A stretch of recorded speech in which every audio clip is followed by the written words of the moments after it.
Aujourd'hui, une histoire québécoise un peu bizarre, un peu spéciale, qui démontre bien l'emprise de la religion sur les histoires populaires. L'histoire, c'est Monseigneur Taché avait entrepris à cette époque la construction d'une église à Saint-Boniface. Cette année-là, l'hiver était dur. Les travaux avançaient de peine et de misère. Les hommes étaient fatigués. Le froid était mordant, le découragement se faisait sentir sur le chantier. Un beau matin, un cheval noir surgit à travers les flocons qui tombaient sur les ouvriers. Une bête superbe, haute sur pote et solide, mais qui semblait trembler sous le froid mordant de l'hiver manitobain.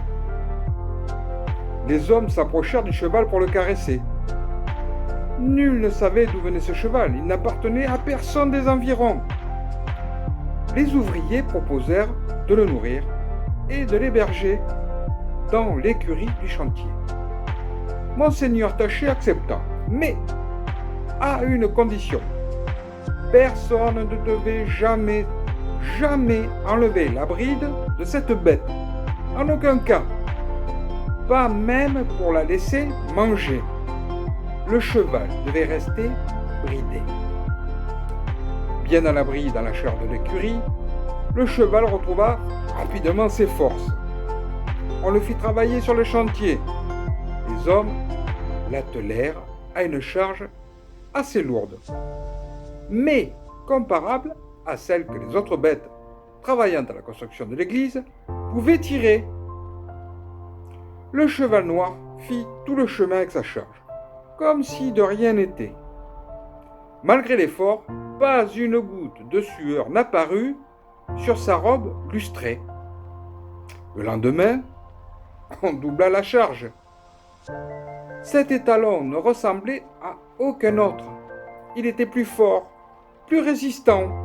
Pour te dire, il semblait infatigable. Les travaux avançaient, tout à coup, bien plus rapidement. Le moral remontait en flèche sur le chantier. Les hommes étaient reconnaissants envers cette bête qui leur facilitait la tâche.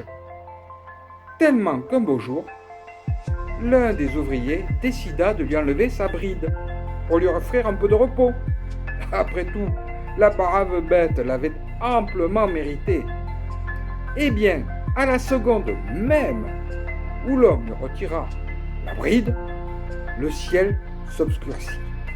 Le cheval se dressa sur ses pattes arrière. Il poussa un hennissement terrible qui glaça le sang de tous ceux qui étaient présents et il disparut en un instant.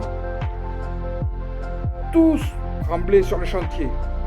Monseigneur Taché comprit immédiatement que c'était le diable qui les avait approchés ainsi. On ne le revit plus dans les environs. La fameuse bête ne revient jamais terminer les travaux.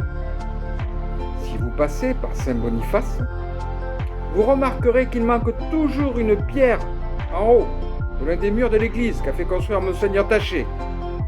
Grâce à cette pierre manquante, tous gardent en mémoire que le diable peut prendre bien des formes. Et les paroissiens se souviennent avec fierté qu'un jour, ils ont réussi à faire travailler le diable pour la cause de Dieu. Mais n'allez pas croire que le malin renonçait à s'approcher des hommes après avoir quitté Saint-Boniface. Parlez-en aux gens de Trois-Pistoles, de l'Islay ou de l'île d'Orléans, au Québec.